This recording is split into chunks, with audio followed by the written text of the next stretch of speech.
Bom dia a todos.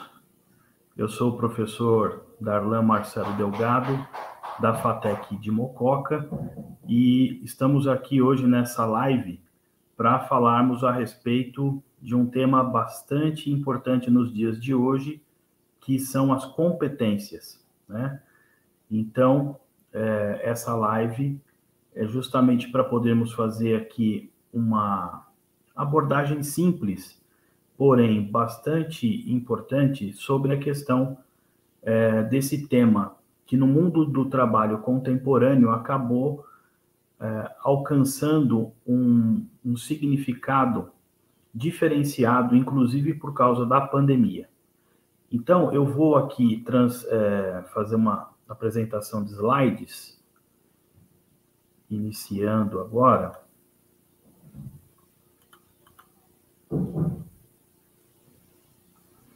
E temos aqui a tela, né, com a sede da nossa instituição em São Paulo, que é a sede do Centro Paula Souza, e vamos em frente.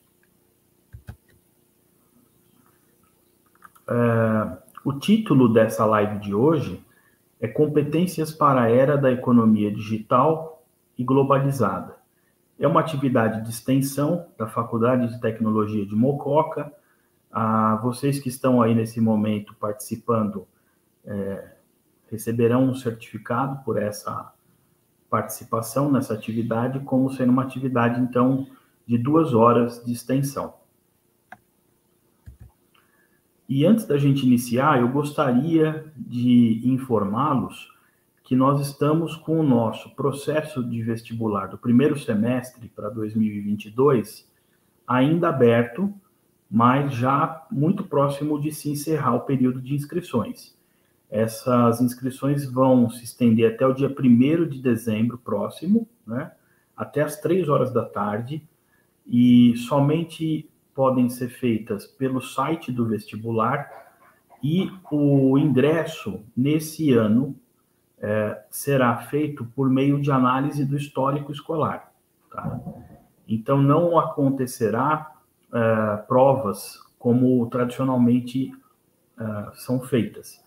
Esse ano, devido à pandemia de Covid-19, a análise do histórico escolar vai fazer as vezes da prova do vestibular. Então, não haverá essa prova, nem presencial, nem online. Vocês estão vendo um QR Code na tela e também o endereço do site. Se apontarem o celular para o QR Code, já será encaminhado diretamente para o site vestibularfatec.com.br. Outras formas de contato são os telefones que estão também na tela. Em relação aos cursos oferecidos na FATEC, de Mococa especificamente, né, nós temos 4 cursos. O curso de agronegócio, que é um curso de gestão, só que focalizado na questão do agronegócio, é oferecido no período da noite, com 40 vagas. O curso de Gestão da Tecnologia da Informação, que é o GTI, é oferecido no período única e exclusivamente da manhã, com 40 vagas. É um curso da área de ciência da computação. O outro curso dessa mesma área de ciência da computação é o Análise e Desenvolvimento de Sistemas. Este é oferecido à noite, também com 40 vagas. E o curso de Gestão Empresarial, oferecido à noite, presencialmente, com 40 vagas, e também na modalidade à distância, o EAD, com 20 vagas. Em 2022, nós esperamos que as aulas sejam 100% presenciais, né? Esperamos, assim, com muita esperança, que essa pandemia será vencida, todos estaremos vacinados e poderemos estar ali pessoalmente para continuar o nosso trabalho. Bom, então vamos direto agora ao curso, né? Quando a gente fala em cenário contemporâneo, o que nós temos? Nós temos 3 grandes dimensões que moldam o nosso cenário: as tecnologias, a globalização, que também envolve a questão da financiarização da economia, e as inovações. Então, eu gostaria de iniciar essa apresentação, que agora, nesse nicho, tem um conteúdo um pouco mais teórico, conceitual, mas depois eu vou trabalhar mais com imagens, com o Roberto Coda, que é um grande especialista no Brasil sobre competências da área de administração. Lembrando que eu vou fazer uma exposição, como eu disse inicialmente, um pouco mais conceitual e teórica, para que a gente possa compreender esses conceitos, né, relacionados às competências e a elas mesmas. E depois teremos, assim, uma apresentação um pouco mais de documentos e o que algumas instituições estão dizendo sobre as competências. E, por final, nos últimos 20 minutos, eu pretendo abrir para que vocês possam encaminhar questionamentos e a gente possa abrir aí um momento como se fosse um debate para que pudesse responder possíveis dúvidas. Então, vamos lá. O que o Roberto Coda nos diz no seu livro sobre competências? Ele afirma que as pessoas no mundo atual do trabalho precisam enfrentar uma série de problemas e desafios diários por conta dos avanços tecnológicos, que eu destaquei aí em azul, né? Impactos e efeitos da globalização, bem como de necessidades de inovação, fazendo com que mudanças aconteçam de forma praticamente constante e rápida, exigindo das pessoas dedicação, comprometimento, motivação e um desempenho, no mínimo, acima do esperado.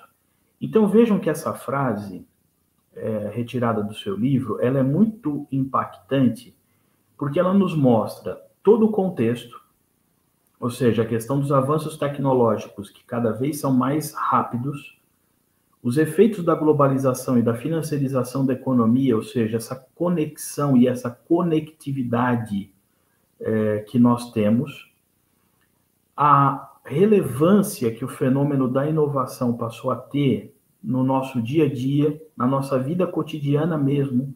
Então, a inovação muda tudo, inclusive o nosso estilo de vida, né? A forma como a gente faz operações bancárias hoje, por exemplo, não tem nada a ver com aquilo que fazíamos nos anos 90, por exemplo, antes da virada para o século XXI. Né?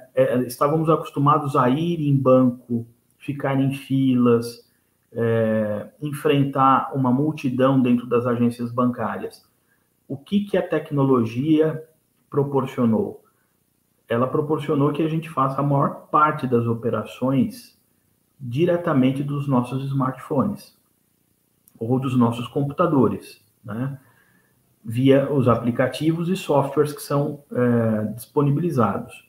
E esse é só um exemplo. Se a gente para pensar, nós vamos ver diversas outras coisas que o nosso estilo de vida mudou profundamente em função de inovações, principalmente tecnológicas, tá? E isso faz com que as mudanças que eu destaquei aí em vermelho sejam constantes. Então, nós vivemos em um mundo em que as coisas mudam muito rapidamente, diferente do mundo analógico. Então, não só essa mudança ela é perene, ou seja, ela está ali constantemente no nosso dia a dia, como acontece de forma muito rápida. Então, quando a gente começa a se acostumar com alguma coisa, aquilo muda, né? E isso vai exigir profissionalmente de todos nós enorme dedicação, muito comprometimento, a motivação, e vejam, destaquei e grifei desempenho, no mínimo acima do esperado. Isso coloca sobre os nossos ombros uma grande responsabilidade comportamental no ambiente de trabalho. Vejam, competência. Essa é a palavra que estamos aqui nos ocupando dela hoje. E o que seria a etimologia? A etimologia é o estudo da origem das palavras. Então, nos interessa, em primeiro lugar, saber qual é a origem da palavra competência. Então, o termo competência deriva do latim competentia, que significa proporção, simetria, concordância, ser próprio. Inspira a ideia de adequação, conformidade, harmonia, de algo que é apropriado a um contexto, uma situação, exigência ou expectativa. Percebam que o adjetivo, portanto, competente, poderia designar aquele que é capaz de agir adequadamente frente a uma situação, adotando medidas compatíveis, proporcionais, apropriadas à circunstância. Então, isso está lá no livro do Hugo Brandão, que também é um grande especialista em competências no Brasil, né, um professor da USP. Vejam, alguns acham que competência vem de competir. Na verdade, essa é uma ideia equivocada, né? Ela justamente vai nessa questão muito da proporção, da simetria, de uma adequação a uma situação concreta. E logo mais à frente, a gente vai perceber que é a definição da escola francesa que vai estar muito próxima dessa noção da origem da palavra que vem lá do latim. Passando adiante, nós vamos ver então, como eu acabei de dizer, escola francesa. Existem duas grandes escolas de pensamento sobre as competências. Então, esse conceito surgiu e passou a ser discutido nas faculdades na década de 1970. Aliás, a década de 70 é importantíssima em diversos aspectos. A primeira coisa que a gente tem que ter em mente é que o mundo, mais ou menos até esse período, o mundo produtivo, a questão da gerência do trabalho nas empresas, a organização da produção industrial, era feita dentro de um paradigma que a gente conhece como paradigma de produção taylorista-fordista. Ou seja, a noção de linha de produção, a linha de produção, uma cadeia produtiva, com ritmos pré-estabelecidos, tempos pré-estabelecidos e até gestuais do trabalhador pré-estabelecidos. E essa forma de administração bastante rígida, ela exigia dos funcionários, tanto na fábrica como também nos serviços, no comércio, nos bancos, uma alta disciplina. Então, nesse modelo de produção, o trabalhador ideal é visto como aquela pessoa que consegue ser receptiva a uma ordem dada, acatar essa ordem e ter a disciplina de cumprir. Esse, então, é o trabalhador adequado ao taylorismo-fordismo. Ele dificilmente vai discutir alguma coisa, debater alguma coisa, ou algum aspecto do trabalho, dificilmente vai ter algum nível de tomada de decisão. Ele é simplesmente alguém que cumpre algo que foi prescrito a ele que fosse feito. O que acontece nos anos 70? Esse paradigma de produção, ele passa a ser colocado em xeque por um novo paradigma de produção que tem origem basicamente, mas não só, no Oriente, e nós estamos falando aqui do Japão, e de uma empresa que é a Toyota. Daí que aquele padrão novo, industrial, que passa a ser o hegemônico, né, o dominante a partir dos anos 70, também seja conhecido como toyotismo. Mas o nome que a gente trabalha mesmo é regime de acumulação flexível. No regime de acumulação flexível, não só a Toyota estão ali, a Volvo, outras empresas, né, especialmente do setor automotivo, que vão então mudar isso, mudar a forma de se produzir. No lugar das linhas de produção, a gente passa a ter células.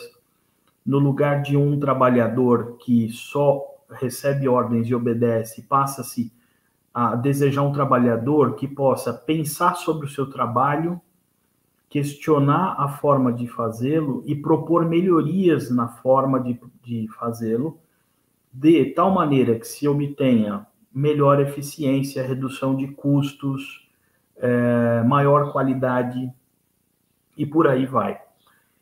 Então, essa mudança, ela tem muito a ver com o choque de concorrência entre o Japão, vamos dizer assim, entre a indústria automobilística japonesa representada aí pela Toyota e a indústria norte-americana. Então, não é à toa que a gente faz a comparação, né, e a contrapartida entre o Fordismo e o Toyotismo. Então, nesse momento dos anos 70 que isso vai chegar com uma carga muito forte nos Estados Unidos, né? E que vai impactar lá nos Estados Unidos. Isso só vai chegar no Brasil tardiamente, nos anos 90. Então, a primeira escola que vai discutir a questão da competência no lugar da qualificação, que é outro detalhe. Então, no sistema taylorista fordista, a gente tem como coisa forte a qualificação do trabalhador. E já agora, no toyotismo e no chamado regime de acumulação flexível, a competência. Então, nos anos 70, mais precisamente em 73, começa a surgir a noção da escola americana de competência. E quem seria, então, o autor, assim? É o David McClelland. Daqui a pouco a gente vai falar sobre ele aqui. Vejam que a ênfase da escola americana está em atributos e comportamentos do indivíduo que viabilizam a sua atuação no trabalho.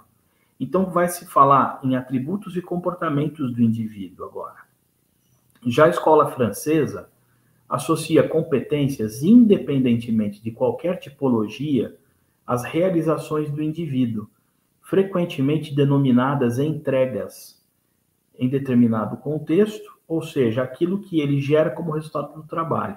Não é à toa que talvez muitos de vocês, dependendo do ambiente de trabalho que convivem, já ouviu falar assim, bom, mas qual é o seu entregável em relação a esse projeto? Ou quais são os seus entregáveis em relação a esse projeto? Então, é sobre isso que nós estamos falando, ou seja, essa noção francesa de competência. Então, o que é o competente para a escola americana? Quem é o indivíduo ou a pessoa competente na escola americana? É quem possui uma característica que se acredita ligada a um desempenho de excelência, independentemente se esse indivíduo a utiliza ou não. O que muda para a escola francesa? Quem é o competente para a escola francesa? É quem demonstra aplicar essa característica, gerando um resultado desejado e observável. Então, isso também foi retirado do livro do Roberto Coda. Percebam que a diferença está principalmente em que a noção francesa de competência é que ela é verificável, ou seja, para a escola francesa, a competência é algo que sempre pode ser verificável, observável. E só se verifica e se observa porque gera um resultado concreto, tangível e também observável. Bom, vamos primeiro ao conceito de competência na escola americana. A definição clássica que foi dada por Spencer e Spencer foi justamente inspirada nas contribuições do David McClelland. Vejam, essa é a definição. Uma competência é uma característica subjacente a um indivíduo que tem uma relação causal com algum critério considerado como referência ou com um desempenho superior em um cargo ou situação.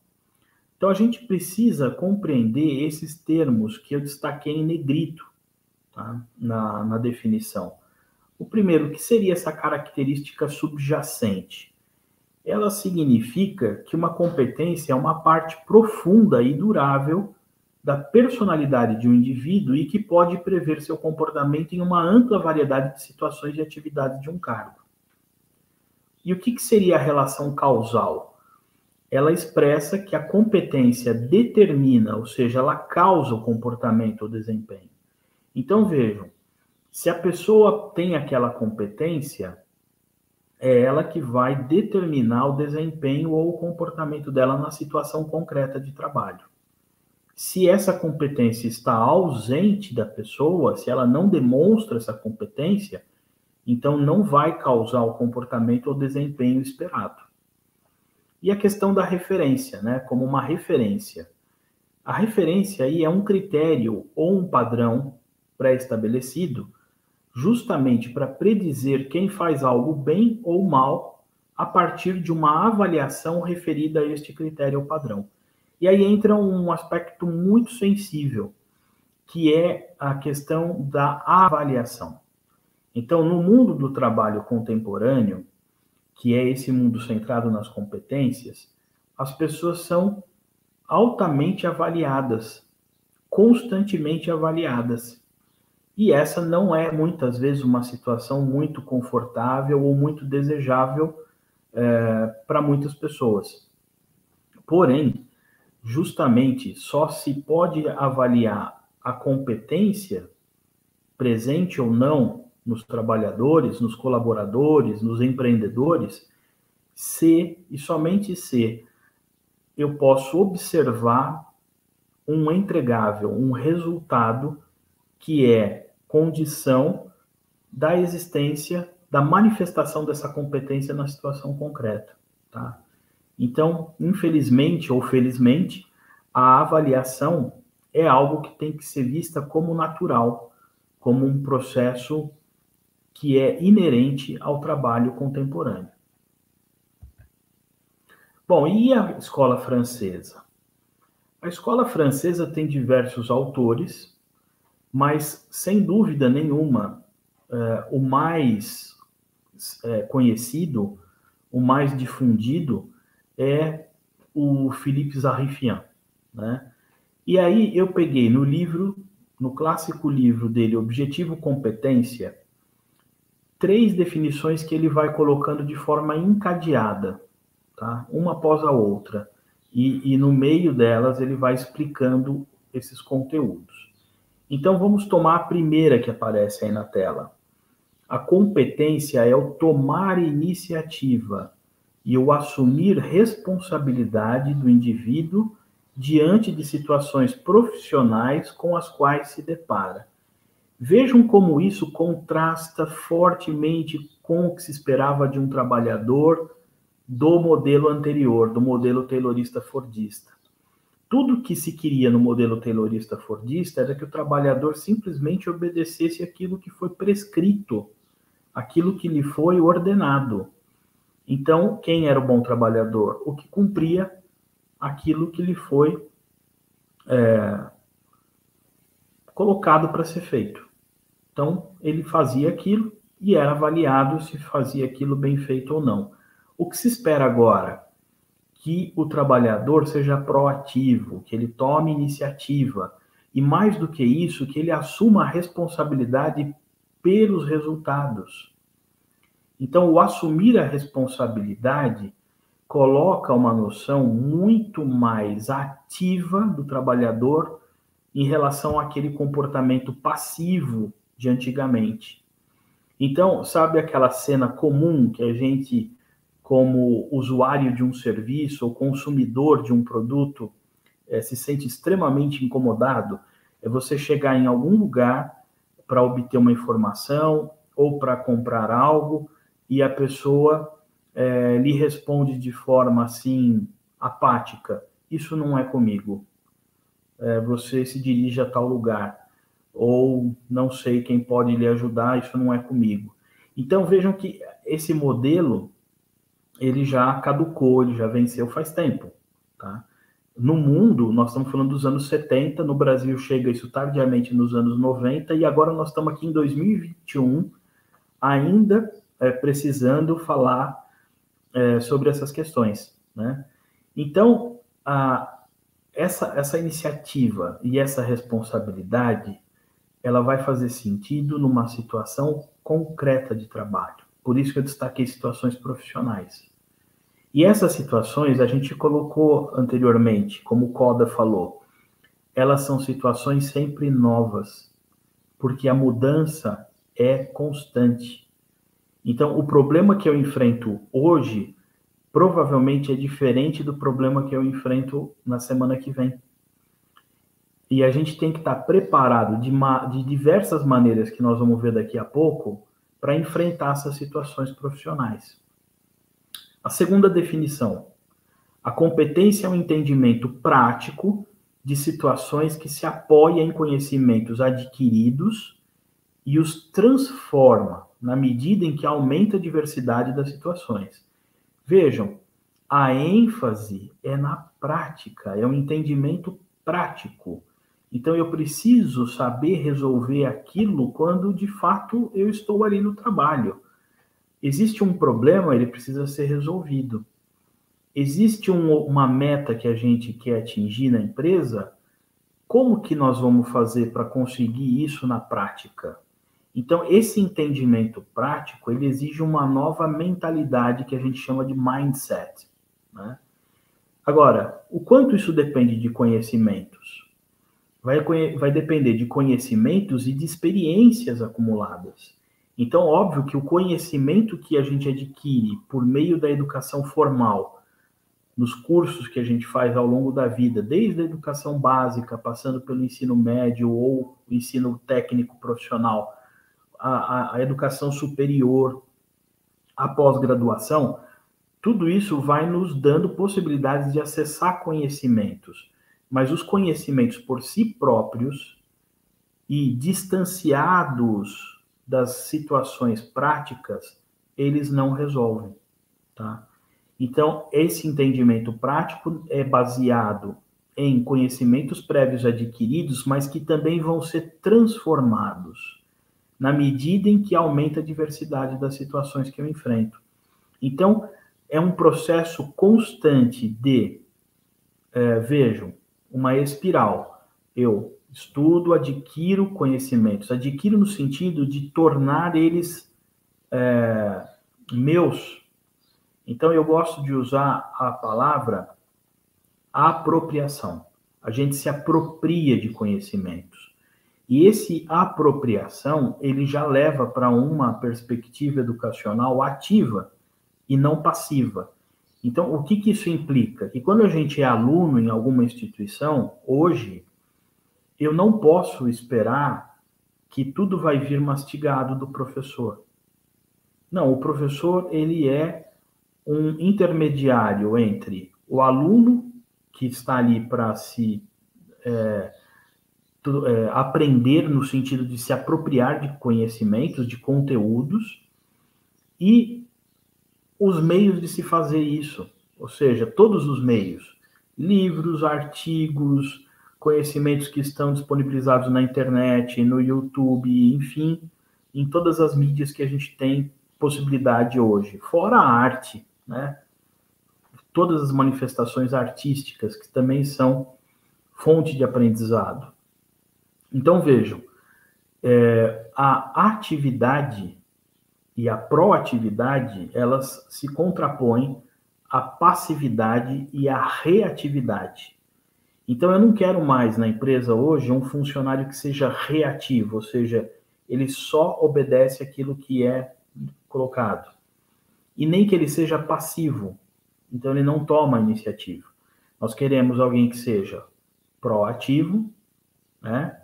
E o quê? Justamente ativo, que seja transformador. Terceira definição, a competência é a faculdade de mobilizar redes de atores em torno das mesmas situações, é a faculdade de fazer com que esses atores compartilhem as implicações de suas ações, é fazê-los assumir áreas de corresponsabilidade. Então, vejam que interessante esse verbo que eu gosto bastante, mobilizar.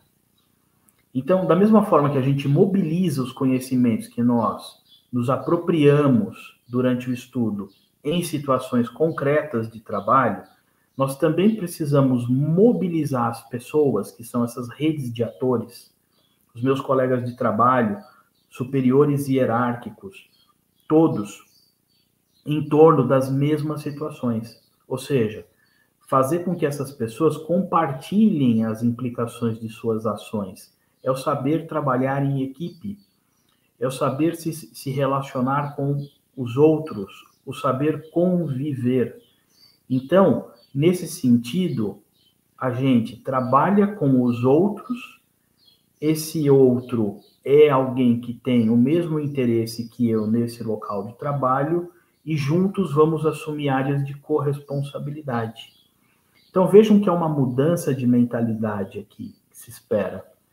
É o intraempreendedorismo, a noção de intraempreendedorismo, ou seja, aquela pessoa que, apesar de ser um colaborador, apesar de ser um trabalhador dentro de uma empresa, ele tem uma mentalidade de proprietário, sem selo. Esse é o perfil que se espera, que as pessoas vão agir ali em prol da organização, porque fazendo assim, ele age em prol de si mesmo. Nesse caso, talvez o esporte seja a referência principal. Quando você pega equipes de Fórmula 1, equipes de competição, muito em que o espírito de competição e que depende muito do trabalho em equipe é forte, como na Fórmula 1, isso fica muito claro.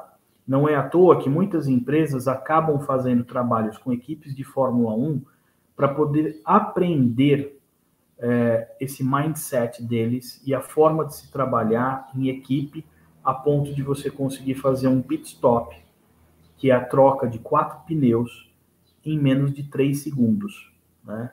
Todos juntos simultaneamente. Continuando aqui. Bom, uma questão que poderia surgir. A competência difere da noção de habilidade? O que é a diferença, né? Porque a competência, muitas vezes, ela pode ser confundida com habilidade, com capacidade, com outras palavras. Mas vamos pegar 2 autores aqui para entender por que a competência se tornou um conceito tão diferenciado.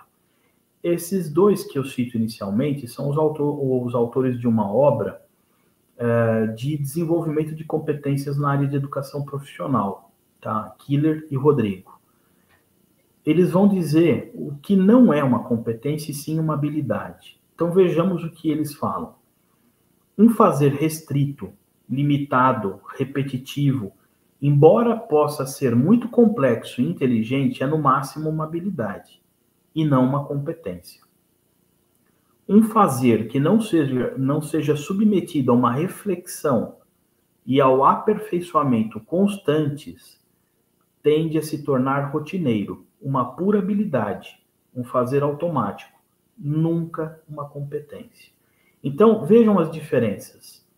Por mais complexa que seja uma atividade, ou por mais complexo que seja um fazer, ele, se não estiver ancorado a uma reflexão constante sobre aquele fazer, que é fiz, o que mudou, o que eu aprendi, como que mudou a minha experiência com isso, e o que eu preciso saber de novo para continuar fazendo isso. E melhorar, isso não vai ser uma competência, vai ser uma habilidade. Tá? Então, é um fazer automático, por mais complexo que seja. A competência, então, vai exigir uma dinâmica ancorada na reflexão e no aperfeiçoamento constantes desse fazer. E se vocês pararem para pensar na maioria das profissões, todas elas mudaram absurdamente.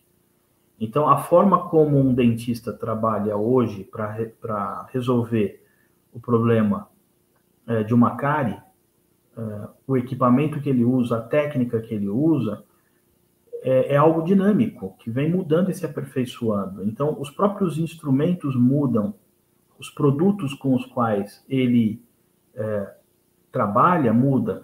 E quanto mais complexa é a intervenção, mais o conhecimento que se acumula vai gerando ganhos para reduzir trauma na intervenção, tempo de recuperação, inchaços, outras intercorrências, infecções, etc, etc. Isso pensando em apenas uma. Imaginem todas as outras profissões. Mas continuando aí, seguindo agora, o Roberto Coda, ele vai dizer o seguinte: competência e habilidade são 2 conceitos que estão relacionados. Habilidade é conseguir colocar em prática as teorias e os conceitos mentais que foram adquiridos, enquanto o termo competência é mais amplo e consiste na reunião e combinação de 3 coisinhas, gente: conhecimentos, atitudes e habilidades, né? É uma sigla que a gente chama de CHA, né? Ou CHA, conhecimento, habilidade e atitude. Inclusive, isso é comum de se ver em uma imagem, uma figura semelhante a essa que eu estou apresentando aqui. Então, aqui nós temos essas 3 dimensões importantíssimas que formam a competência. Em cima ali está o conhecimento, a letra C. O que é o conhecimento? É o que sabemos e o que compreendemos.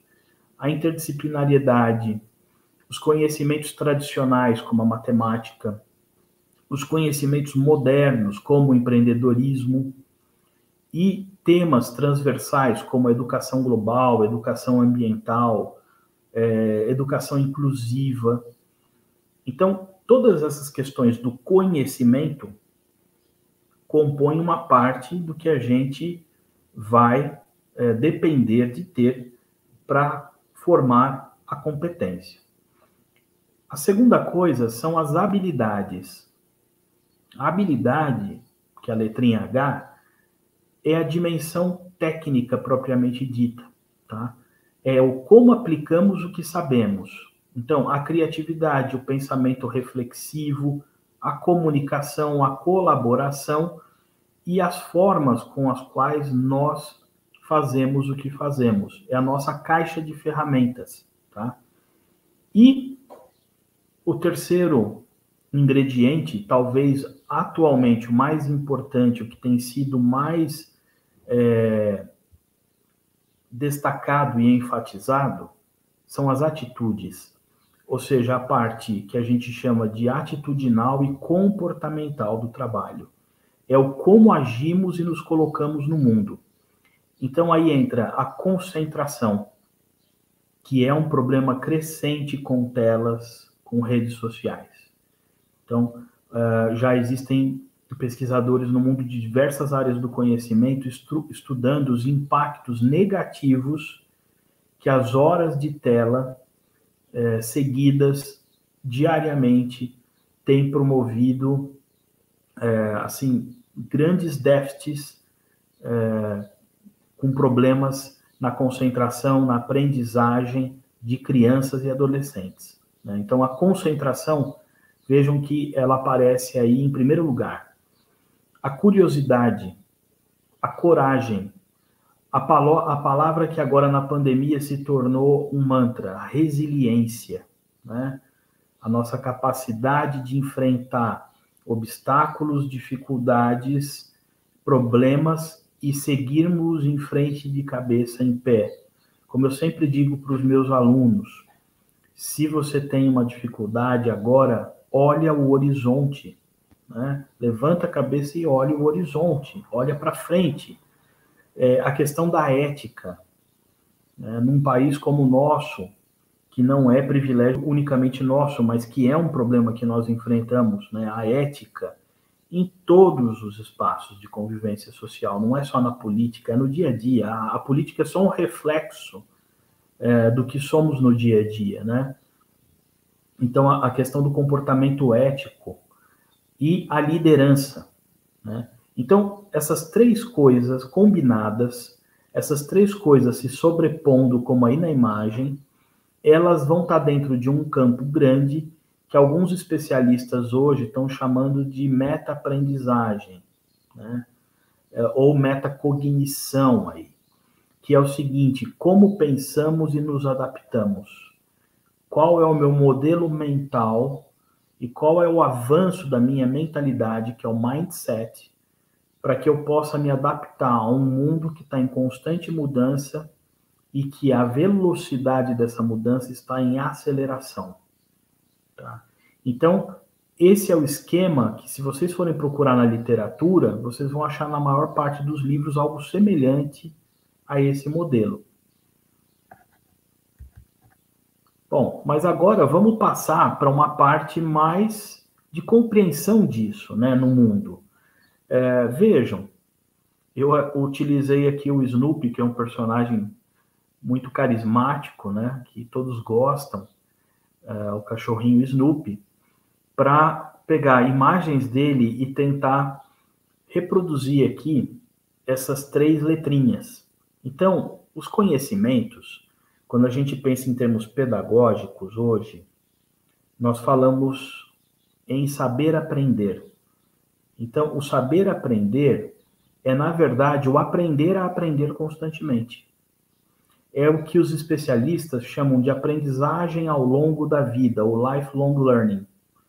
Eu preciso ter a noção de que num mundo em que a tecnologia progride tão rapidamente e as coisas vão se tornando obsoletas, e muitas dessas coisas eu dependo delas para trabalhar, eu preciso estar aprendendo constantemente. Então não adianta eu compreender uma tecnologia, o funcionamento de uma tecnologia e ficar preso a ela. Não, eu tenho que compreendê-la e estar atento àquilo que pode vir a substituí-la, e isso pode acontecer muito rapidamente. Então, uma das competências que está associada aí ao conhecimento é o saber aprender, o aprender a aprender. Na dimensão das habilidades, como eu disse, é a parte técnica das competências. É a parte mesmo de você imaginar alguém que sabe, por exemplo, trocar as velas de um carro, trocar a correia dentada do motor, ou alguém que vai fazer uma manutenção de uma aeronave, ou um dentista que vai fazer um procedimento específico, um canal, por exemplo, ou um economista que vai fazer uma conta de atualização monetária, um enfermeiro que vai fazer um curativo específico para uma determinada ferida, por exemplo. A gente poderia citar aqui diversas coisas que é do saber fazer. Então, se eu não tiver o saber fazer, que é a parte operacional, eu não vou ter uma parte importante das competências. Então, é óbvio que o engenheiro precisa saber fazer cálculos estruturais, por exemplo, na engenharia civil, ou fazer outros tipos de cálculos sobre resistências de materiais, por exemplo, na indústria aeronáutica. Se ele não tiver essa base de formação intelectual, que pode ser muito complexa em algumas coisas e mais simples em outras, ele não vai ter a sua caixa de ferramentas intelectual para colocar em prática e fazer praticamente. Porém, é esse último Snoopy dançando aí com o Charlie Brown, que eu peguei essa imagem, justamente para expressar o quê? A questão das atitudes, da parte comportamental das competências. Ou seja, o saber ser, o saber conviver, né? Trabalhar em equipe, saber se relacionar, ser ético, né? Ser um bom colega de trabalho. Então, todas essas questões que hoje são muito valorizadas no mercado, no Brasil e no mundo, é essa parte do saber ser e saber conviver. Alguns autores que trabalham com a questão das competências vão falar que trata-se de um querer fazer, né? Então, a competência é mais do que um saber aprender, é mais do que um saber fazer, é um saber querer fazer, é um saber querer, ou seja, querer fazer aquilo, estar motivado a fazer aquilo, saber conviver com as pessoas e querer construir aquilo conjuntamente, né? Então, fica aí essa imagem das 3 letrinhas e dos saberes associados a cada uma das dimensões que nós comentamos. Bom, dessa forma, a gente poderia, então, destacar que existem aquilo que em língua inglesa se chama de competências soft, né? Que em inglês é skills, e competências hard. Então, nós temos aqui as hard skills e as soft skills. Uma primeira diferenciação entre essas duas categorias é o seguinte: as soft skills, né, ou as comportamentais, digamos assim, interpessoais, elas são necessárias para a construção de uma carreira. elas requerem autoconhecimento e autopercepção e são facilmente qualificáveis, ou seja, eu consigo qualificar essas competências soft ou comportamentais e de interação. Já as hard skills, né, da palavra duro em inglês, né, contrastando com o soft, que é o suave, são necessárias para o desempenho de uma função. Então, sem as hard skills, eu não consigo executar. Então, se eu não sei fazer um procedimento técnico, eu não vou poder executá-lo. Construídas com estudo, treinamento e capacitação. Então, vejam que as hard skills são aquelas coisas que nós treinamos fazer. Então, nós treinamos, quando estudamos lá alguma coisa prática, vamos pensar, pintura, técnicas de pintura de parede, técnicas de pintura de uma parede texturizada, técnicas de trabalho de combinação de cores e mistura de tintas. Então, existe toda uma parte de conhecimento aplicado ali que faz parte do treinamento, né? E que demanda o quê? Estudo, o tal treinamento aplicado e capacitação, que é constante. E essas, por sua vez, diferente das anteriores, elas são facilmente quantificáveis. Então, eu consigo medir. Vejam que coisa curiosa. Antigamente, o conceito de educação estava muito assentado em provas sobre coisas, né, específicas. Então, você vai estudar engenharia e tem aula de cálculo e precisa quantificar o quanto o aluno conseguiu se apropriar daquele conteúdo. Isso continua válido? Sim, continua válido. Você tem que avaliar o quanto ele se apropriou daquilo em termos de como ele consegue resolver um problema que lhe é dado. Isso é diferente das soft skills, que eu dificilmente quantifico, né? Que é mais a questão da atitude. Então, só para ficar clara essa diferenciação entre as soft e as hard skills. Continuando aqui. Mais uma diferenciação entre essas essas duas, digamos, dimensões grandes, né, das competências. O que seriam as soft skills? É aquilo que não colocamos explicitamente no nosso currículo, né? Então, tudo aquilo que você é capaz de fazer como pessoa, que faz parte do seu perfil psicológico, comportamental, a forma como você age no mundo, a forma como você age com as pessoas. Então, isso não aparece no currículo. Outra coisa, as aptidões que nós temos, né? Aptidões mentais, emocionais e sociais. As nossas tendências, né? Aquilo que nós valorizamos. Então, a questão dos valores, né? O que nós valorizamos, o que nós gostamos, como nós pensamos a questão, por exemplo, do meio ambiente, a questão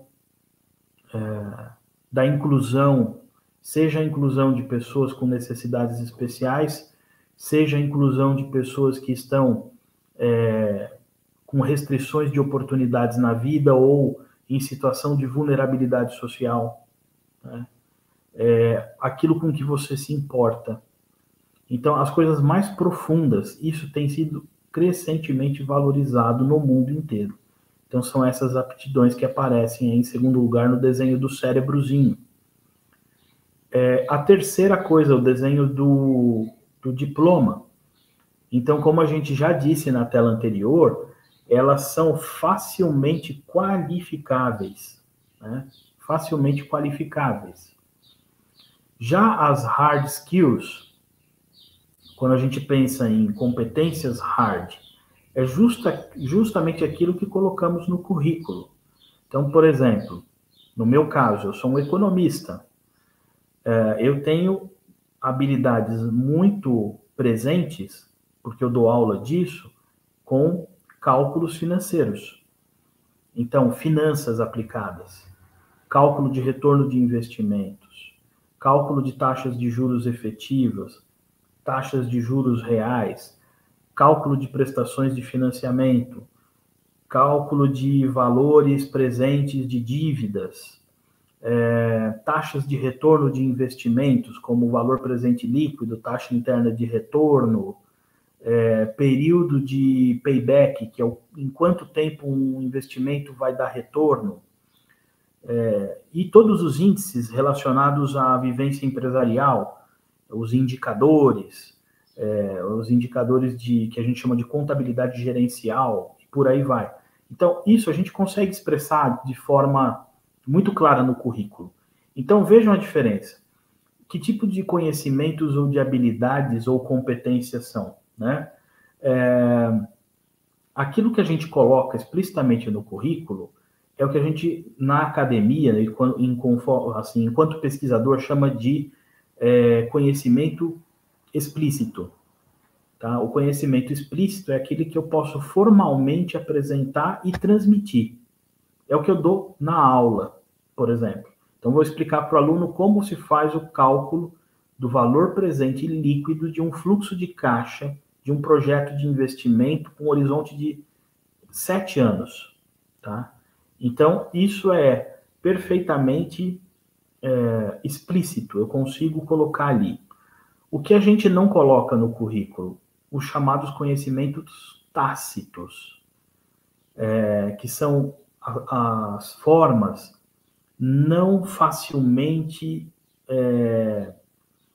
que você não consegue facilmente expressar, tá? Um exemplo que eu gosto de dar nisso é assim: qualquer pessoa já viu uma receita de algum prato que gosta, seja doce ou salgado.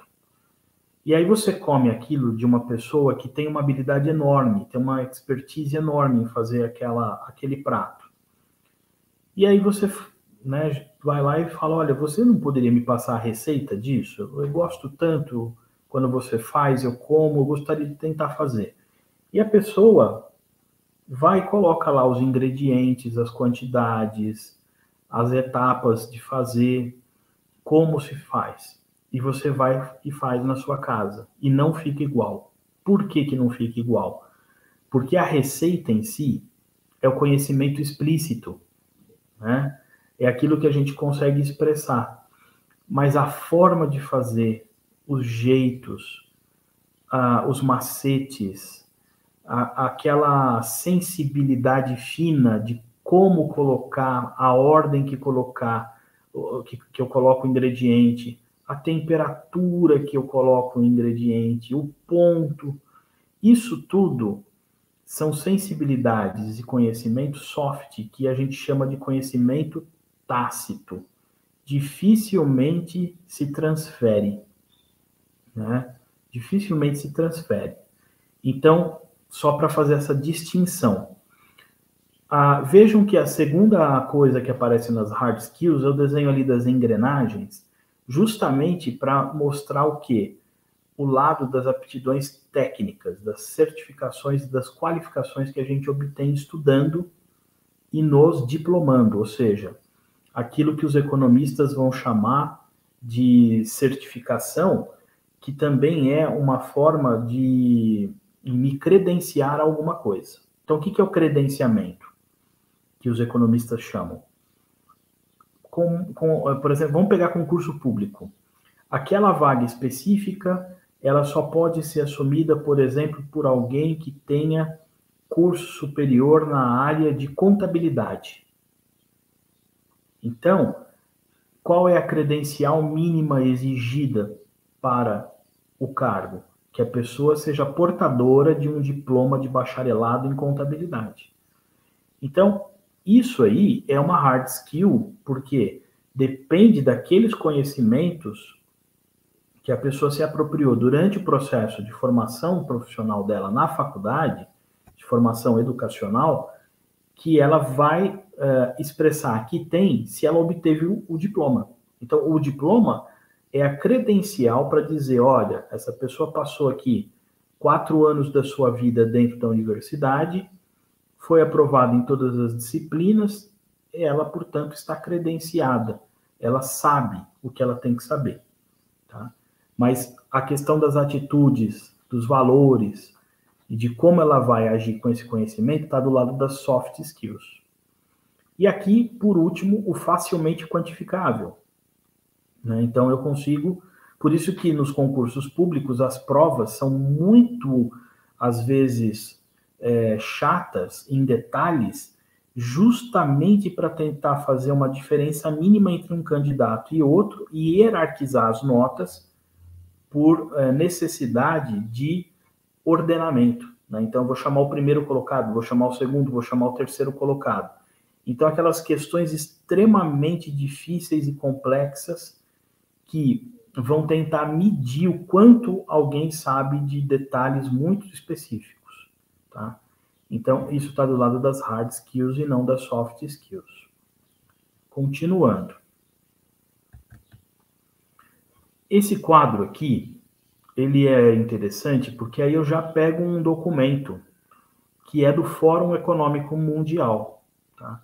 Então, eu não sei se todos sabem, mas anualmente se reúnem numa cidade suíça chamada Davos os 20 países mais ricos do mundo, numa conferência anual chamada Fórum Econômico Mundial.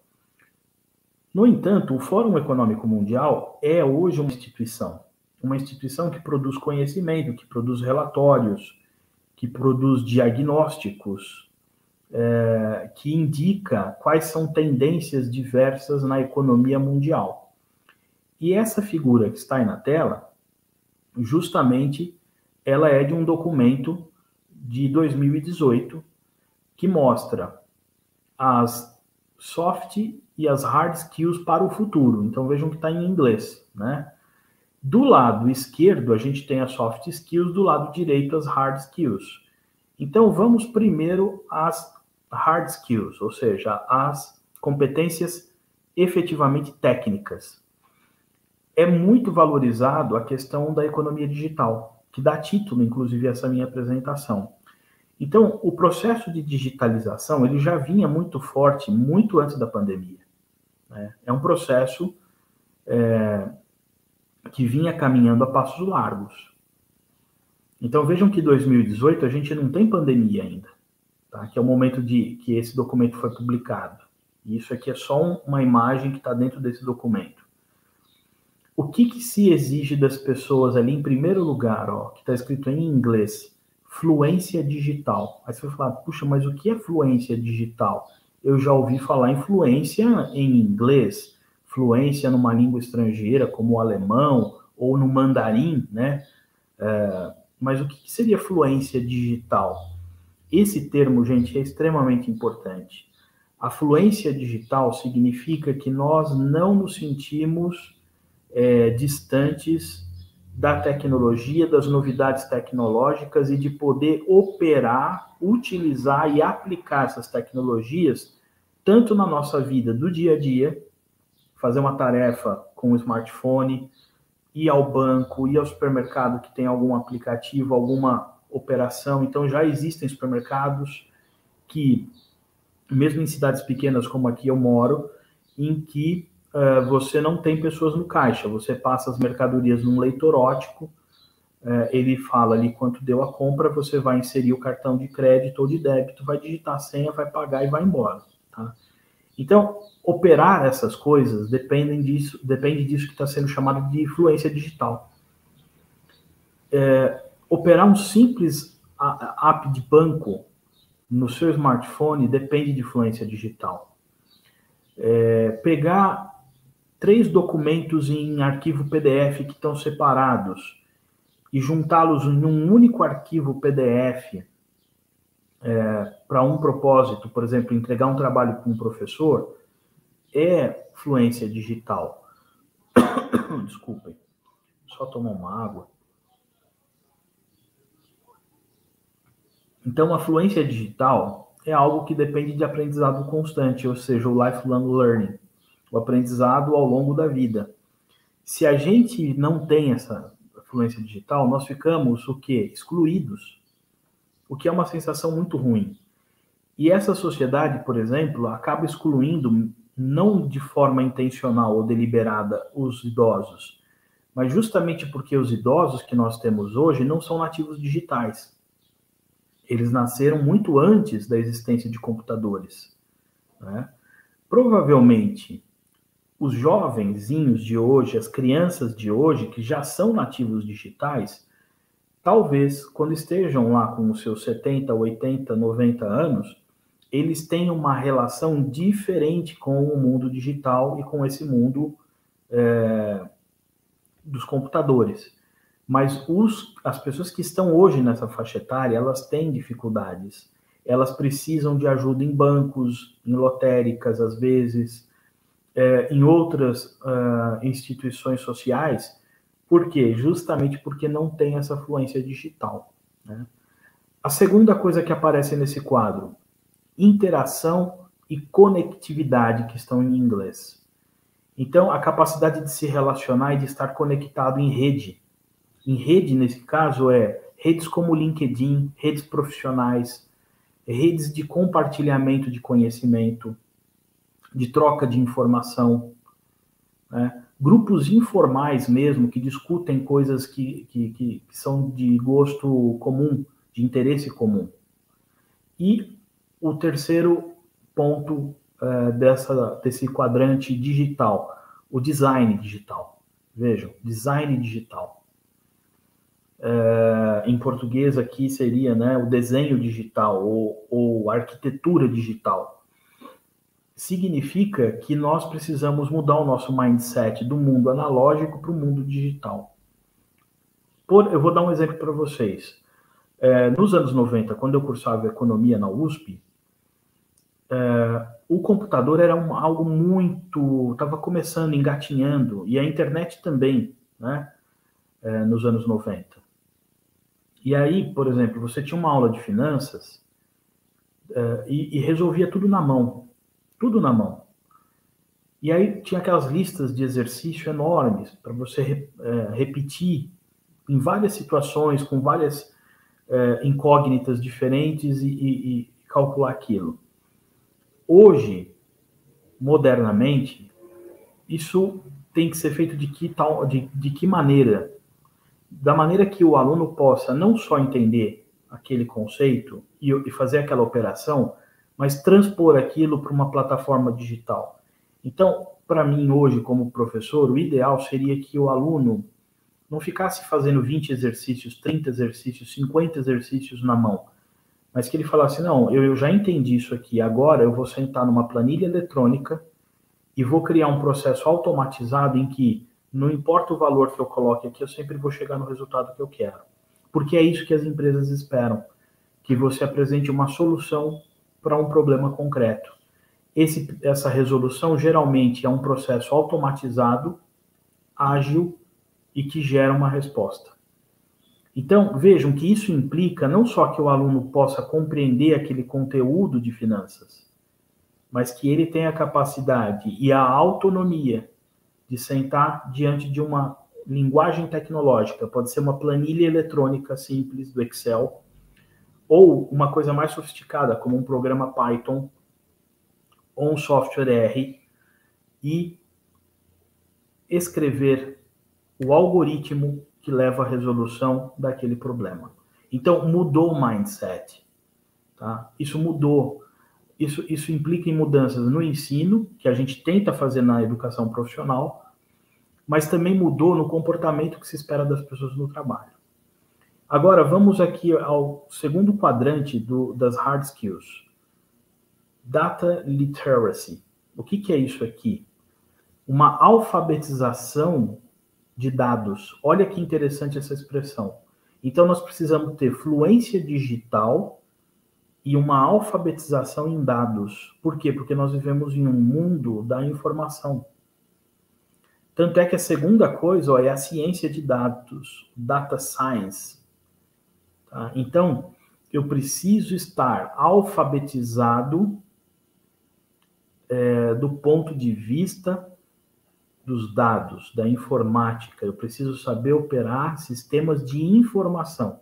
Não é à toa que na minha área de economia, e de finanças, a gente tem nas empresas os sistemas de informação gerencial, chamados SIGs, dentre os quais o ERP, na área de controladoria e controladoria de contabilidade e de finanças, é extremamente utilizado. Então, você precisa ter essa alfabetização em dados, em manipulação.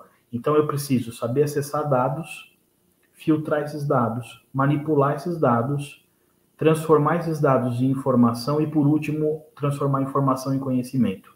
Então, essa é a linha do processo. Dado, informação, conhecimento. E aí, preciso ter insights para agir, insights to action. E agir, não é obedecer, não é esperar alguém dar uma ordem ou dar um comando, falar faça isso, faça aquilo, faça manutenção da máquina, limpe a máquina. Não, você vai ter insights para agir.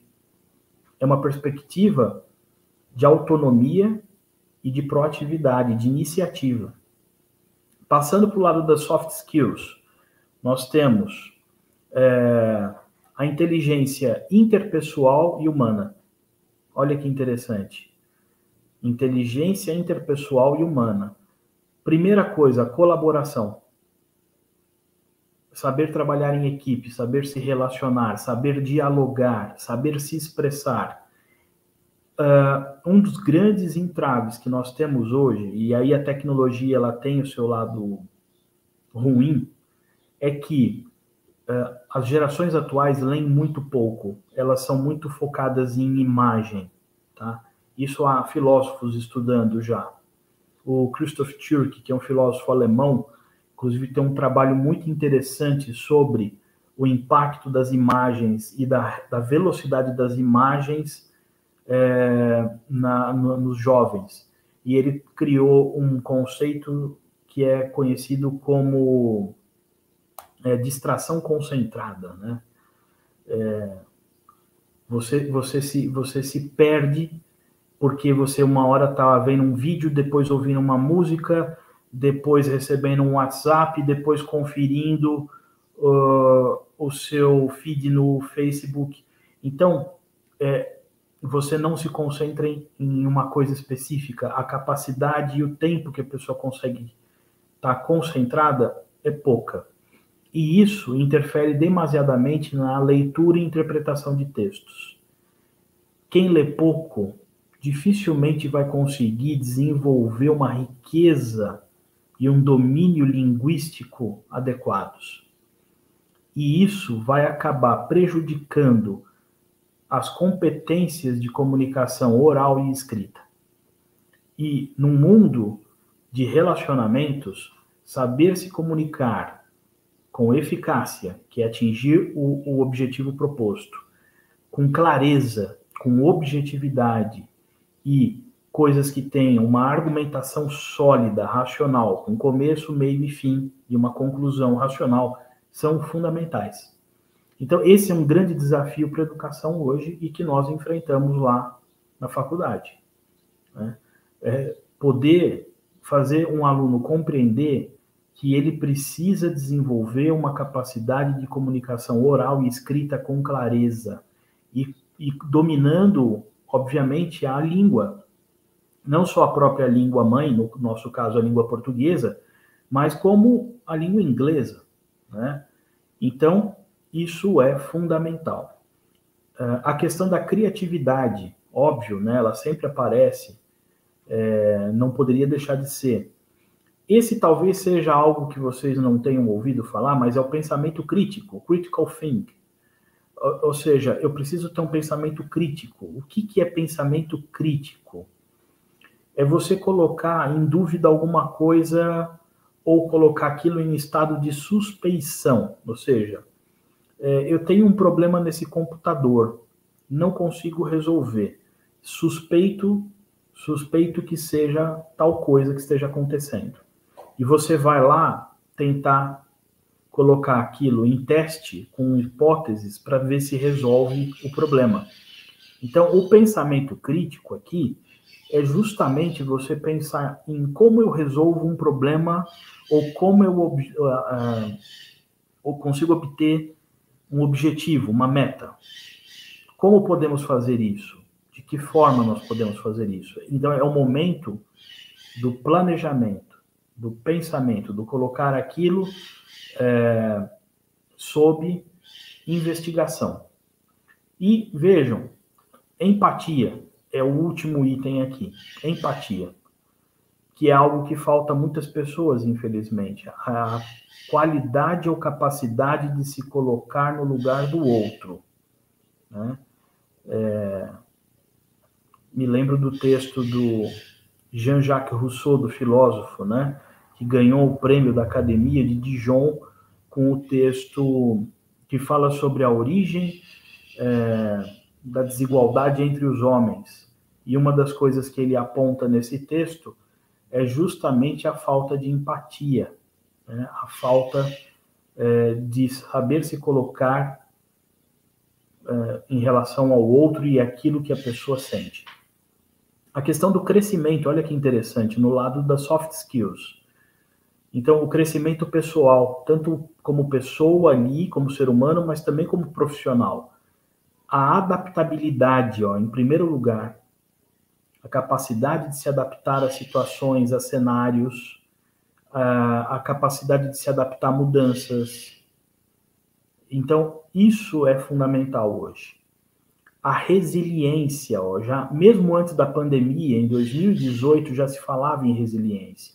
Ou seja, enfrentar frustrações, se colocar diante de obstáculos, saber que vão acontecer obstáculos, que você vai ter que passar por dificuldades e continuar mantendo o quê? A persistência, a perseverança, a cabeça erguida e o propósito de ação. Isso é como eu resumiria resiliência, gente. Então, é ter esse otimismo e essa força de vontade de não se abalar diante das dificuldades e das frustrações. E saber lidar com frustrações é muito importante, né? A gente precisa saber lidar com isso, e quem tem criança pequena, como é o meu caso, que tem um filho de 8 anos, eu preciso educá-lo de tal maneira que ele saiba que o mundo, em muitos momentos, vai ser com ele cruel, né? Que ele não vai encontrar só pessoas boas, que ele não vai encontrar só situações agradáveis, que ele não vai encontrar facilidades em obter, por exemplo, uma vaga em uma universidade concorrida, e por aí vai. Então, saber lidar com as frustrações é extremamente importante. O terceiro item aqui, Global Mindset. O que é isso? É a mentalidade global. Então, a gente não pode mais ter aquele pensamento bairrista que o pessoal fala, né? A pessoa é bairrista, a pessoa vive com a cabeça ali naquele mundinho, na cultura da cidade dele, não abre os horizontes do pensamento. É justamente isso. Então, vejam que hoje a gente mora em cidades pequenas e nós temos acesso a tudo pela internet. E às vezes não só pela internet, porque um empresário, um empreendedor vê uma oportunidade de atender um determinado público, o que a gente chama de nicho de mercado, porque ele fala, olha, existe uma parcela de pessoas que gostaria de consumir um determinado produto ou um determinado serviço que só tem em grandes cidades ou em grandes capitais, mas eu vou trazer isso aqui numa escala miniaturizada para atender esse público local. Então, é isso que é ter o Global Mindset, ou seja, é deixar de ser bairrista, deixar de ser alguém que vive ali na toca do coelho só, né? A gente precisa sair da toca do coelho e verificar o campo ao nosso redor, que é um campo globalizado. E aqui, o quarto item, a agilidade de aprendizagem. Learning Agility. Ou seja, eu preciso aprender rápido. Eu preciso aprender rápido. Eu preciso saber aprender. Lembra que eu falei? Saber aprender. E isso, gente, demonstra o quê? Que precisamos ter um comportamento ativo, proativo. Eu não posso ser reativo. Então, se você já é um aluno em algum nível educacional, torça para que seu professor não te dê tudo mastigado. Ele não pode. Ele vai te indicar, falar, ó, vai por esse caminho, leia tal livro, leia tal artigo que está na internet, assista esse vídeo do YouTube, compare o conteúdo desse vídeo do YouTube com o que está escrito nesse artigo que eu vou te passar. E aí você vai se apropriar desse conhecimento. O que é se apropriar? Aquilo estava fora de mim, estava num artigo, estava num vídeo, estava num livro, mas agora é meu. E isso só você pode fazer. Nenhum professor pode fazer, né? As aulas, elas precisam mudar. Elas são mais aulas no sentido de orientação, de problematização, né? Então você vai lá e fala, ó, existe tal problemática, existe tal projeto, levantem as informações, surpreendam-me, né? Um verbo que o surpreender é um verbo que eu gosto de usar com os alunos, né? Ah, professor, mas pode fazer assim, pode fazer a lápis, pode fazer... Na verdade, o que você quer não é mais ouvir esse tipo de pergunta, é que você seja surpreendido, que alguém te entregue um trabalho e você fale assim, uau, que bacana, né? Que bacana. Nesse sentido, gente, o que eu, como professor da Faculdade de Tecnologia de Mococa, falo para os meus alunos? Uma faculdade, seja ela qual for, mas principalmente uma faculdade de tecnologia como a nossa, que é praticamente um lugar de aprendizado para o trabalho, ele precisa ser mais do que um lugar de ensino, um laboratório de aprendizagem. Então eu falo para os alunos, transformem a faculdade num laboratório de aprendizagem. As coisas não podem ser mastigadinhas, tudo na mão, tudo na prateleira, porque esse não é o mundo que nós vivemos. Vou fazer aqui a transição da tela. Vejam só essas competências relevantes que saiu agora recentemente num documento do Fórum Econômico Mundial, tá? E que apareceu aí no LinkedIn Learning. Esse autor, Whitening, ele mostra, é um artigo curto, né? Mas ele elenca, ele faz aí essa lista com 10 mais citadas competências nesse ano, tá? Pelos profissionais do mundo do trabalho aí, os especialistas, né? Esses pros, globally. Vejam, em primeiríssimo lugar, por causa da pandemia e de tudo que a gente tem passado, resiliência e adaptabilidade. Em primeiríssimo lugar, que é tudo isso que eu já comentei. Em segundo lugar, as competências tecnológicas e a fluência digital, que nós já comentamos também. Então, desenvolver essa fluência tecnológica, correr atrás disso. Talvez entender uma linguagem de programação, saber operar um computador, saber fazer uma planilha no Excel, saber usar o PowerPoint para montar uma apresentação como essa que eu estou usando agora, saber usar um editor de texto como o Microsoft Word para escrever um relatório, né? Saber usar uma ferramenta de trabalho em equipe como o Microsoft Teams para se relacionar com outras pessoas no trabalho.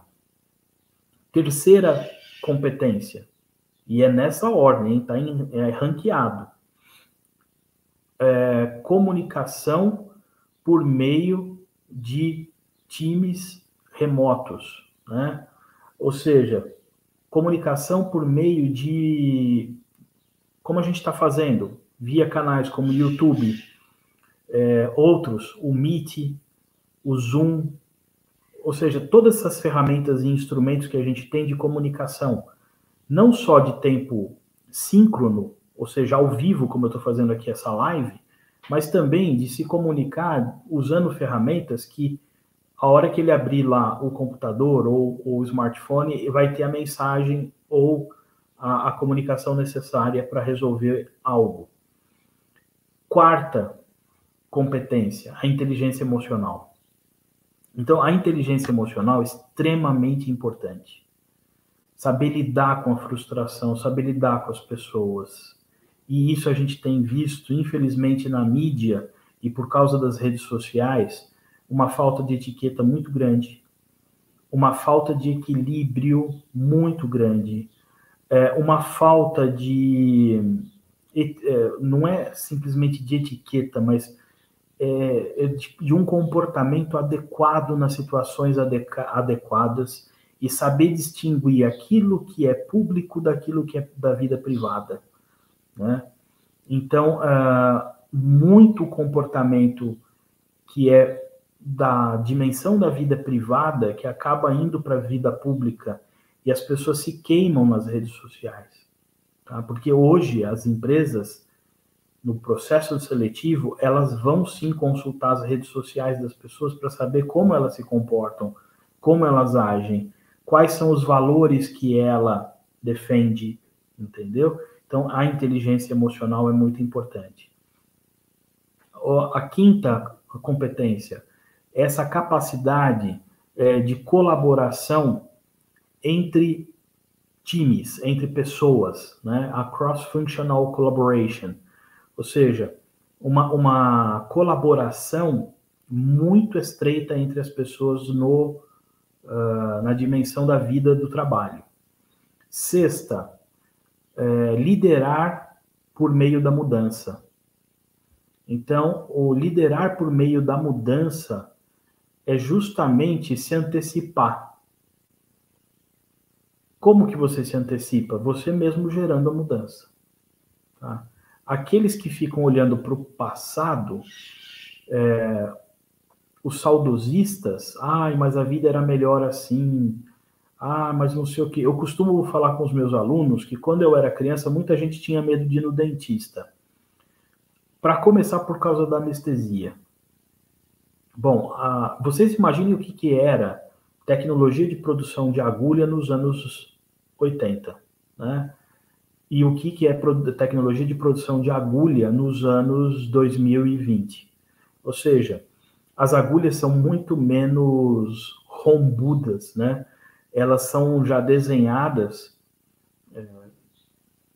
existe ali um nanoprojeto para fazer com que a incisão no tecido seja a mínima possível no sentido de destruir esse tecido, de lesionar esse tecido. Então você quase não sente, né? Praticamente não sente. Isso é tecnologia. Então eu prefiro isso do que como era antes. Os carros modernos, todo o conforto que eles oferecem com direção elétrica, que substituiu a hidráulica e, portanto, não consome combustível, ar-condicionado, e todos os confortos que um carro moderno oferece e a confiabilidade. Então, a mudança, ela é saudável. A tecnologia também é saudável, desde que essas duas coisas, a mudança e a tecnologia, sejam pensadas em benefício humano, né? Sétima coisa, a administração da mudança. Então vejam que a sexta é liderar através da mudança, e a sétima é fazer a gestão da mudança, change management, ou seja, nós vamos fazer a gestão da mudança. Nós vamos nos programar para não nos tornarmos obsoletos no trabalho, para nossa empresa não ficar para trás, né? Oitava coisa, lidar com o estresse. Ser mais concentrado, mais atento, o being more mindful, estar mais atento, estar mais centrado, mais equilibrado nesse sentido, tá? E saber lidar com o estresse, ou seja, você vai lidar com isso, não tem como fugir, é algo que é natural no mundo contemporâneo, mas a gente tem que saber lidar com isso com equilíbrio. O 9, o item 9 no ranking, a gestão do tempo. Professor, eu não tenho tempo. Não, tempo todos nós temos. Pode ser que eu não esteja sabendo usar o tempo adequadamente. Professor, eu não tenho tempo para estudar. Bom, tempo todos nós temos. Todo mundo tem 24 horas por dia. O problema é a gente saber usar essas 24 horas por dia para fazer tudo que a gente precisa fazer na vida. Dormir, trabalhar, estudar e ter um pouco de prazer e de diversão com alguma atividade que lhe seja aprazível, né? E a 10ª coisa, a criatividade. Então, essas são as 10 principais competências que foram elencadas para 2021. Mas, como eu disse, a gente precisa olhar para o futuro. E vejam as 10 principais competências esperadas para 2025 pelo Fórum Econômico Mundial. A primeira delas, pensamento analítico e inovação. Analytical Thinking and Innovation. Ou seja, o pensamento analítico é a mesma coisa que aquele pensamento crítico que eu falei antes, né? Saber pensar as coisas, saber colocar aquilo em estado de suspeição. O que é isso? Vamos compreender, vamos entender, vamos duvidar. A dúvida, ela é sempre positiva. Óbvio que eu estou falando aqui não de fake news, dessas coisas todas. Estou falando da dúvida no sentido saudável da coisa. Ou seja, olha, estamos tendo um problema no processo de pintura de tal parte do carro, do automóvel na indústria ali. O que será que está causando esse problema? Vamos colocar as hipóteses. E aí, isso é o pensamento analítico também, né? Segunda coisa, active learning. O que é isso? Aprendizagem ativa. E learning strategies, ou seja, estratégias de aprendizagem. Então, você tem que criar suas próprias estratégias de aprendizagem e ter uma postura ativa em termos de aprendizagem. Não, repito, não dependa do seu professor. Vai fazer língua inglesa? Não dependa só do professor. Tenha suas estratégias. Vai estudar inglês ouvindo música, assistindo o filme a primeira vez com legenda em português, a segunda vez com legenda em inglês, a terceira vez o mesmo filme, só que sem legenda nenhuma. Então, você vai ter que criar uma estratégia. Isso também é criatividade. Aí eu vou ouvir uma música em inglês, vendo a letra. Vou fazer isso algumas vezes. Depois vou fazer isso com fone de ouvido e os olhos fechados, tentando recuperar a palavra escrita e a palavra ouvida, né? Isso é uma estratégia de aprendizagem. Outra coisa, as trilhas ou trajetórias de aprendizagem. Eu vou fazer o técnico em administração na ETEC, vou fazer o curso superior de tecnologia em gestão empresarial na FATEC e depois vou fazer uma pós-graduação, um MBA, por exemplo, em gestão de pessoas ou em finanças em uma outra instituição. Então, você já bola uma verticalização da sua estratégia de ensino. Eu quero fazer uma faculdade na área de finanças, ou na área de gestão empresarial, ou na área de agronegócio, ou na área de ciência da computação, e depois quero fazer uma especialização em ciência de dados, para trabalhar com os dados econômicos, ou os dados do agronegócio. Então, você cria uma trajetória de aprendizado. E isso eu estou falando das formações principais. Hoje, se trabalha com o conceito de microformação. O que é o conceito de microformação? Esse que nós estamos fazendo aqui agora. Uma atividade de extensão de 2 horas que vai lhe certificar. Você pode fazer um curso nessas plataformas que tem na internet, que tem duração de 4 horas, 8 horas, 16 horas. É uma microformação, tá? Terceiro item. Resolução de problemas complexos, tá? Saber resolver problemas complexos. Quarta coisa, aqui, critical thinking, o pensamento crítico e analítico, né? E fazer análise. Depois, criatividade, originalidade e iniciativa. Depois, liderança e influência social, E aí a liderança e a influência social no mundo do trabalho é saber se comunicar com clareza, saber liderar com ética, respeitando as pessoas, respeitando inclusive os concorrentes do ponto de vista ético e jurídico, né? Então, a liderança depende muito do domínio da comunicação, tá? Aqui, este item, São 3 coisas: o uso, o monitoramento e o controle das tecnologias. Então, é o Technology, Use, Monitoring and Control. Eu vou usar, monitorar e controlar tecnologias. É a tal da fluência tecnológica. Tá? Segunda coisa aqui da tecnologia, o design e a programação da tecnologia. 2025. Ah, professor, será que eu consigo aprender a criar um algoritmo para resolver essas questões de finança numa plataforma? Eu encorajo que você aprenda. Tá? Eu encorajo que você automatize esse cálculo. Se você souber automatizar para funcionar em qualquer situação, você dominou isso num nível de profundidade que já é um aprendizado muito mais profundo. Tá? Aqui, ó, resiliência, tolerância ao estresse e flexibilidade. 2025 continua valendo. Vai continuar valendo cada vez mais, né? Tolerância ao estresse e flexibilidade. E reasoning, problem solving and ideation. Desculpem. Ora, o raciocínio lógico, né? A capacidade de resolver problemas e a ideação, de pensar coisas. Bom,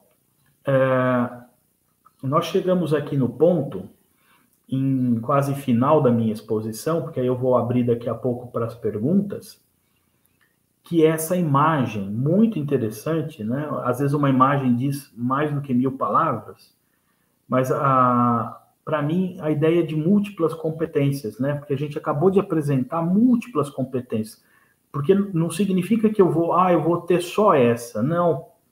A gente tem que, óbvio que nós não vamos ter todas no mesmo nível, mas a gente tem que desenvolver algumas dessas competências de uma forma mais intensa até do que outras, a depender do tipo do nosso trabalho. E aí, quando eu falo em trabalho, eu estou falando não só o trabalho formal, o emprego, mas o trabalho do empreendedor, do empresário. E mais do que nunca, já é aceito, já é sabido, já é consenso, gente, que não vai ter emprego para todo mundo. Emprego formal, não. Por quê? Justamente por causa desse crescente processo de automação industrial, da indústria 4.0, ou seja, nós temos não só robôs, mas robôs com inteligência artificial que podem antecipar problemas, podem tomar decisões dentro da empresa no sentido de parar a produção, reduzir o ritmo da produção e por aí vai. Fora a questão de encaminhar pedidos e por aí vai. Então, todo esse processo de automação que a inteligência artificial, a internet das coisas, né, e a computação em nuvem proporcionam, elas são excelentes em termos de facilitar nossas vidas e facilitar o trabalho. Mas elas têm essa contrapartida de demandar cada vez menos mão de obra humana. Tá? Então, a mão de obra humana que sobra dentro das empresas é uma mão de obra mais de alto nível e mais lá embaixo. Ou seja, mais de alto nível, ou mais lá embaixo é o chão de fábrica, ou o nível operacional direto, que é o seguinte: quem está fazendo a ideação, os projetos de todas essas funcionalidades tecnológicas, que aí é o topo, né? É quem planeja, quem elabora, quem desenha, quem faz a arquitetura dessas coisas. E lá no nível operacional, o chão de fábrica numa indústria, ou o nível operacional no comércio e nos serviços, é quem executa a manutenção, as vendas, etc, etc, etc. Então, aquele meio de campo que era o nível da gerência, de todos os níveis da gerência, ele está sendo o quê?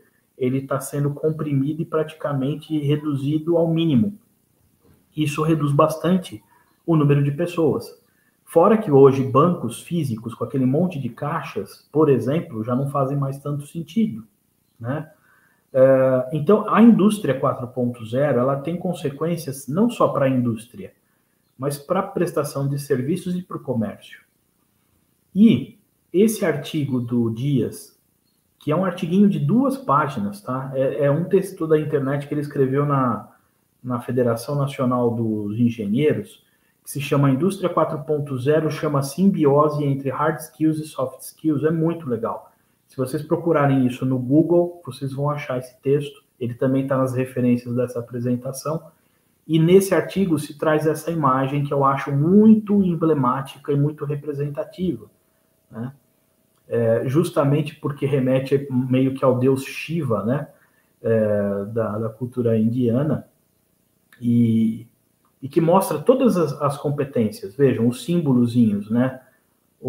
A lâmpada, que é a questão das ideias, do conhecimento, o reloginho, que é a gestão do tempo, a peça de xadrez ali, o peão, que é a estratégia, as engrenagens, que são as questões mais de habilidades técnicas, o pincel, as ferramentas, e por aí vai, né? A lupa, o papel. Então, nós temos em uma simples imagem tudo aquilo que nós poderíamos pensar de múltiplas competências. E, voltando à questão do trabalho e já encerrando aqui a minha fala antes da gente passar para as perguntas. O empreendedorismo é uma saída. E ela acaba sendo 2 tipos de saída. Nós temos o empreendedorismo por oportunidade e o empreendedorismo por necessidade. O empreendedorismo por oportunidade é quando uma pessoa vislumbra uma demanda que ainda não foi atendida. Pode ser a comercialização de produtos, pode ser a prestação de um serviço, pode ser a produção industrial de alguma coisa. E aí essa pessoa tem alguma reserva de dinheiro ou vai conseguir captar e vai ter ali, montar uma startup, vai fazer um projeto e vai colocar isso em encaminhamento. E pode ser que dê muito certo, como pode ser que não. Ou seja, ele vai ter que assumir riscos. O empreendedorismo por necessidade é diferente. É aquela pessoa que, por algum motivo, ou perdeu seu trabalho, ou perdeu a sua renda, ou as 2 coisas, né? Perdeu o trabalho e a renda, está numa situação econômica desconfortável, não vê a possibilidade de voltar ao mercado formal, e aí ele vai utilizar algum conhecimento que ele tem, alguma coisa que ele sabe fazer, alguma competência que ele desenvolveu na vida, seja na sua vida pessoal, seja na vida profissional, que ele vai tentar transformar em fonte de renda por meio do seu trabalho. Então, vou dar um exemplo simples que todo mundo conhece, que todo mundo vê no dia a dia. Aquela pessoa que perdeu o emprego, mas que era uma excelente boleira, faz bolos maravilhosos em casa, sempre fez isso para a família, para os amigos, nas festas, e aí ela se vê sem o trabalho formal, sem a renda, e fala, bom, vou usar aquilo que eu tenho competências para fazer, que são o quê? Bolo, tortas, pães, sei lá, enfim, essa linha de produtos. E aí a pessoa começa até de forma um pouco tímida, usando as redes sociais, né, o Instagram, o WhatsApp, para vender, e isso vai ganhando uma proporção, vai aumentando as vendas até o ponto que talvez essa pessoa se formalize mesmo e crie um CNPJ. Então, tudo isso que a gente falou sobre as competências, ela tem muita importância tanto no mercado formal de trabalho quanto para empreendedores. Eu nem sei dizer onde o peso seria maior, né? Mas realmente isso acontece. Bom, eu agradeço extremamente a atenção de vocês, né? Até aqui, já são aqui no meu relógio 20 para as 11, que era onde eu me programei para falar mesmo, e deixar agora até as 11 horas, esses últimos 20 minutos, para atendê-los em termos de tentar responder algumas perguntas, né? E aqui ao final, se alguém quiser entrar em contato comigo, se tiver alguma questão, né, alguma dúvida, fique à vontade, o meu e-mail está aí na tela, o meu e-mail institucional, né, darlan.delgado@fatec.com.br. e, por fim, eu tenho aqui as referências que eu utilizei nessa apresentação até o momento. Então, agora, eu vou retomar aqui a apresentação e voltar para ver o que vocês escreveram aqui, né?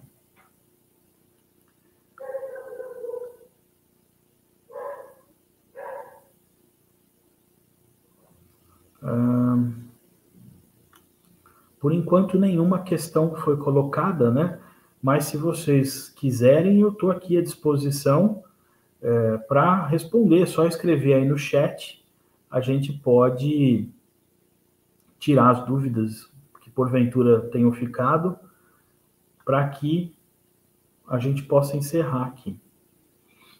Leandro.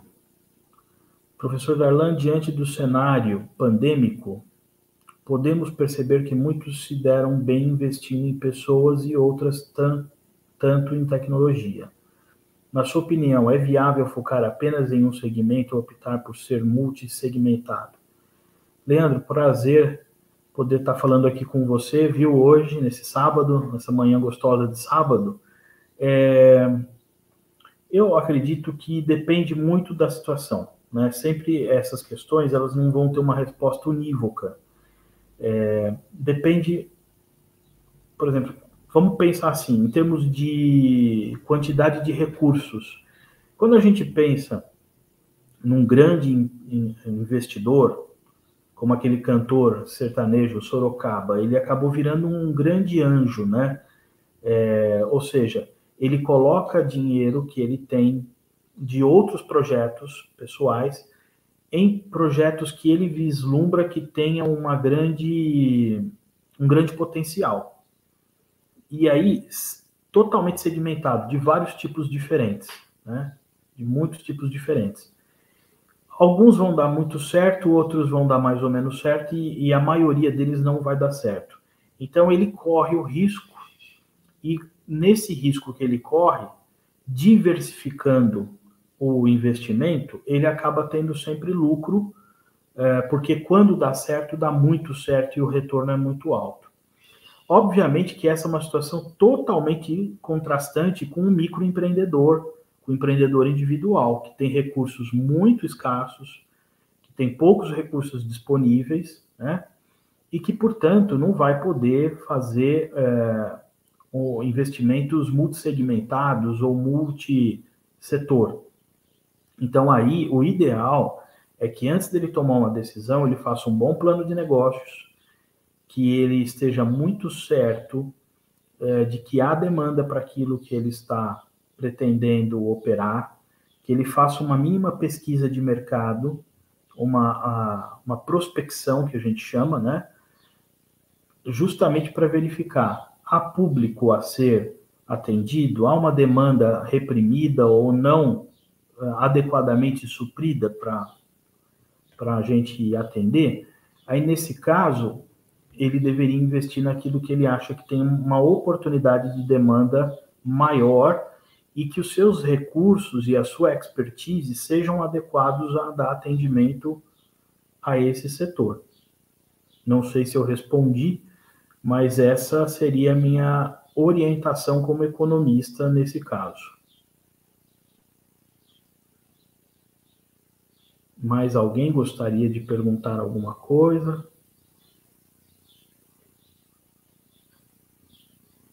Estou aqui à disposição para poder atendê-los.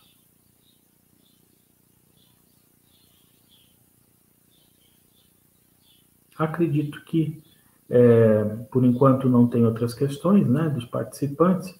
Então, eu espero que, com essa atividade, a gente possa ter suprido aí uma curiosidade das pessoas sobre essa palavra, né, competências, que tanto tem se falado, tanto no mundo da educação, quanto no mundo do trabalho, nas empresas de todos os portes, mas principalmente nas empresas de médio porte para cima, né, nas grandes multinacionais também toda a gestão dessas empresas é feita hoje baseada em competências. Então, a gestão da organização e a gestão de pessoas, né? Ou seja, aquela antiga gestão de RH também é feita com essa noção de competências. Pessoal, eu vejo que não há mais questões aqui, já estamos 15 para as 11. Eu agradeço imensamente a participação de vocês, espero que eu possa ter colaborado e gostaria de só chamar a atenção aí para as inscrições do vestibular, né, que se encerram no dia 1º, para ficarem atentos, e também que eu vou dar uma outra live na noite de terça-feira, só que nesse caso falando especificamente sobre competências financeiras, especialmente nesse momento em que muitas pessoas estão endividadas, com perda de rendimento e necessitando de algumas orientações, mesmo que simples, para poder fazer o seu orçamento familiar, o seu orçamento pessoal e organizar suas finanças. Então, na noite de terça-feira, nesse mesmo canal, né, aí os links de inscrição no site da FATEC, eu vou falar um pouquinho, né, das 7h30 até as 9h30 da noite, sobre essa questão das competências financeiras. Tudo bem? Então, agradeço mais uma vez a oportunidade de estar aqui. Essa apresentação vai ficar disponibilizada a todos no canal nosso oficial do YouTube e, necessitando, tem lá o meu e-mail, vocês podem entrar em contato comigo. Fico por aqui, me despeço, desejo a todos aí um ótimo final de semana e o meu convite fica, venham estudar na FATEC para a gente poder discutir tudo isso nas aulas, que eu tenho tanto prazer de dialogar com os meus alunos a respeito desses assuntos. Muito obrigado e até uma próxima oportunidade. Tchau, tchau, gente.